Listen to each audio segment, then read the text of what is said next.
Bonsoir tout le monde, c'est Antoine, j'espère que vous allez bien. Vidéo réaction. Et oui, ça fait une semaine que je n'ai pas tourné, c'est dingue. On s'était quitté sur une défaite 3-0 de l'Olympique de Marseille face à l'Atlético, Sniff. On se retrouve pour un nouveau 3-0 de Toulouse, cette fois-ci face à Ajaccio. Alors oui, on a un peu baissé en gamme, on va pas se mentir, mais c'était un match quand même assez intéressant. 3-0, donc score final pour les barrages, pour savoir qui va se qualifier, qui va rester en Ligue 1 ou qui va passer en Ligue 1 tout simplement la saison prochaine.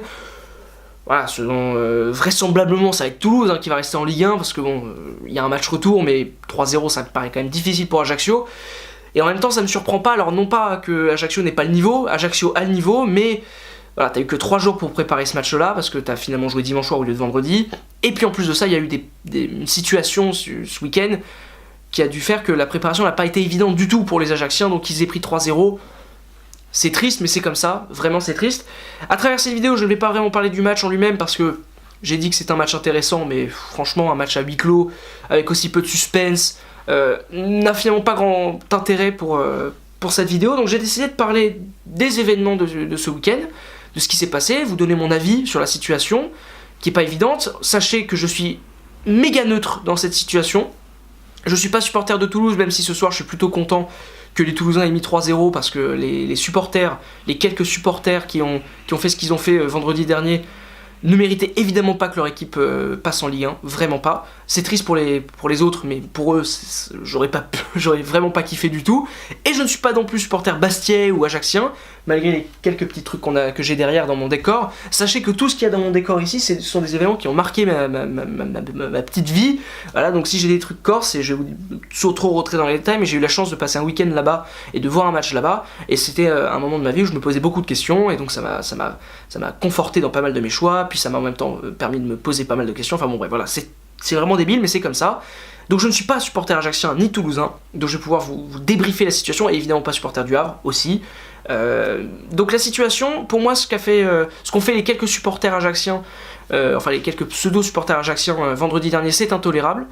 L'AC Ajaccio doit s'estimer heureux d'avoir eu la chance de jouer ce soir. Normalement ça aurait dû être le Havre, parce que ce qui s'est passé c'est juste inqualifiable en fait, il n'y a pas de mots. Alors ce n'est que du foot, mais bon, voilà, ce n'est que du foot justement, et ce qui s'est passé c'est nul, c'est vraiment nul, mais j'ai pas envie de trop en reparler parce qu'on en a beaucoup parlé déjà, et je trouverais ça pas forcément à propos quoi. Qu'est-ce que j'ai vraiment à ajouter dans le débat? J'ai rien à rajouter dans le débat, sauf peut-être deux éléments, et c'est là où je vais en venir. Déjà je vais vous parler des médias, de ce qu'ils ont fait, comment ils ont traité le sujet, et ce que j'en pense effectivement de ce traitement.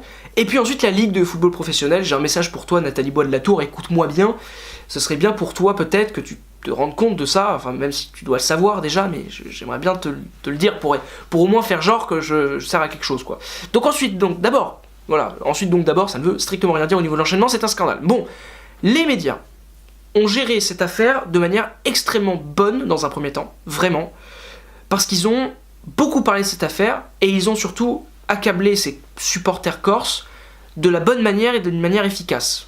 Tous, plus les uns plus que les autres. Vraiment, et ils ont été bons, et ils ont été violents, et ils ont été costauds.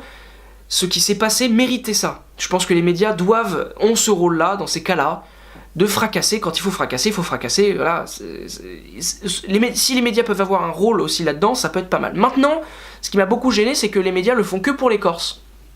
C'est-à-dire que quand il y a des événements comme ça à Metz, à Nantes, à Lyon, à Saint-Etienne, à Marseille, à Paris et tout, bon, il y a des retombées médiatiques, mais pas aussi violentes que ça, et même souvent très légères, quoi. Et ça me gêne beaucoup, et alors, ça n'excuse en rien ce qu'ont fait les Corses, ça n'excuse en rien ce sentiment qu'ils ont de dire oui, on est de toute façon, on est exclus, c'est un scandale. Juste, les médias, s'il vous plaît, écoutez-moi, alors c'est un peu risqué ce que je fais parce qu'on ne sait pas, la carrière est faite de surprises, peut-être que je me retrouverai un jour là-dedans, mais franchement, essayez d'être juste et de parler de la même manière à chaque fois, quoi. Toujours pareil, quand il se passe un événement similaire, tapez de la même manière, et j'ai l'impression que vous tapez quand même très souvent sur les Corses, que les autres, bon, c'est pas des Corses, ça fait pas vendre, j'en sais rien, j'essaie de trouver une excuse, mais vraiment c'est l'impression que j'ai, et ça me gêne beaucoup. Et ensuite, deuxièmement, c'est que alors attention, je fais pas de généralité, là, il y a plein de médias qui ne sont pas du tout visés par mes critiques, Vraiment, il y en a plein qui sont très bons et où j'ai rien à leur dire, mais il y en a quelques-uns qui sont un peu tombés là-dedans. Et en parlant de généralité, je trouve que certains médias en ont fait beaucoup trop, encore une fois, et ils ont englobé tous les Corses, de Bastia à Ajaccio, dans le même lot de mecs un peu débiles qui fracassent des cars. Voilà. Et ça me gêne beaucoup parce que, et ça c'est partout pareil, alors c'est une règle que j'ai inventée avec des chiffres qui sont complètement inventés aussi, mais je pense que c'est assez proche de la réalité finalement. Je pense que dans un groupe de supporters passionnés comme ça, il y a 99% de ces personnes-là qui sont tout à fait bien, ce sont des gens normaux, il n'y a rien à redire. Je pense que si vous les croisez dans la rue, dans le métro, dans le bus, sur une aire d'autoroute, je sais pas moi, enfin, ce sont des gens normaux, et ils seront peut-être sympas, mais ils seront pas dangereux, ils seront même gentils, ils vont vous faire un sourire, enfin, ce sont des gens bien quoi. Et puis t'as 1%. Le pourcent restant, là pour le coup, ce sont des vrais débiles. Et ils sont capables de tout, et de tout fracasser, et de tout ruiner. Et voilà, là j'ai commencé à craquer. Ils ont qu'une envie, c'est de foutre la merde. Voilà, et je suis désolé de m'exprimer comme ça, je devrais pas m'exprimer comme ça. Mais ils sont là que pour ça, et c'est ce pourcentage-là qui s'est exprimé vendredi soir, et qui a fait énormément de mal à Ajaccio, mais beaucoup de mal à la Corse, à ce club-là qui ne méritait pas ça. Les joueurs méritaient pas ça, les dirigeants ne méritaient pas ça non plus, enfin, c'est lamentable ce qui s'est passé, et ça arrive malheureusement très souvent en Corse aussi, comme ça arrive aussi en banlieue parisienne, ça arrive partout ce genre de choses-là, et il y a toujours ce pourcentage de mecs-là qui sont nuls, comme dirait Mohamed Ali, nul le pourcentage, nul, vraiment nul, vraiment, c'est pas possible. Les gens qui sont allés sur la pelouse à Lille, il n'y a pas 80% des supporters qui pensaient comme ça, qui voulaient descendre, c'est un petit pourcentage, ils étaient peu à le faire, mais ils l'ont fait, et vu qu'il y a quand même beaucoup de supporters lillois, bah forcément 1% de beaucoup de supporters, bah ça fait quand même pas mal de monde, et donc ça fait des événements assez flippants et assez tristes, donc c'est vraiment assez terrible, et je trouve que les médias sont vraiment trop tombés là-dedans, et ça me gêne beaucoup aussi, donc je voulais aussi le dire, pour pas que toute la Corse se sente visée à travers ça, je trouvais ça un peu limite. Et puis ensuite, je voulais faire un petit message à la Ligue aussi. C'est important, Nathalie Bois de la Tour, d'écouter ce que je vais te dire, parce que je trouve que la Ligue a fait beaucoup de bonnes choses cette année. La Ligue 1 se porte très bien, en termes sportifs notamment. On a des équipes qui produisent du jeu, plus de 1000 buts en 38 matchs, c'est magnifique. Une équipe qui est allée en finale de Coupe d'Europe, l'année dernière c'était une demi-finale de Coupe d'Europe avec Lyon. Le PSG, s'il n'avait pas tiré le Real, je peux vous assurer qu'il serait allé loin.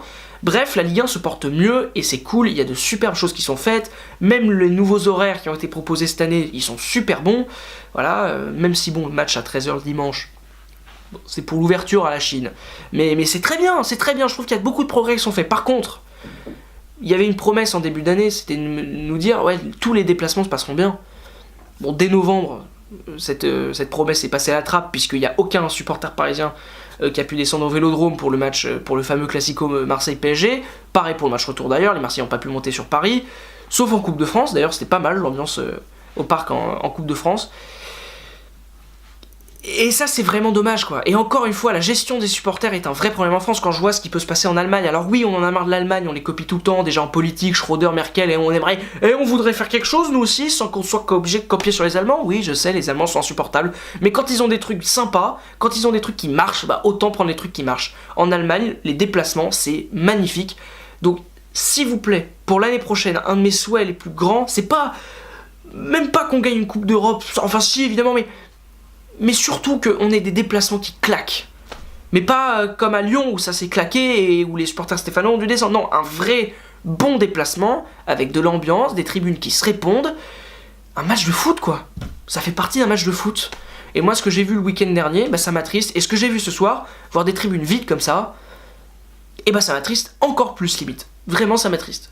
Donc voilà, petite vidéo, j'espère qu'elle vous aura plu. Si c'est le cas, vous vous abonnez, vous partagez, vous faites tout ce que vous voulez. Évidemment, je suis d'un impatient incroyable, la Coupe du Monde se rapproche. Là, je commence à trembler. Je suis pas bien, là, ça y est, les mecs sont à Clairefontaine. Pas Rabiot, mais il est beaucoup trop fort, Rabiot, il est beaucoup trop fort. Complètement fou, mais il est beaucoup trop fort. Bon allez, merci tout le monde, ciao.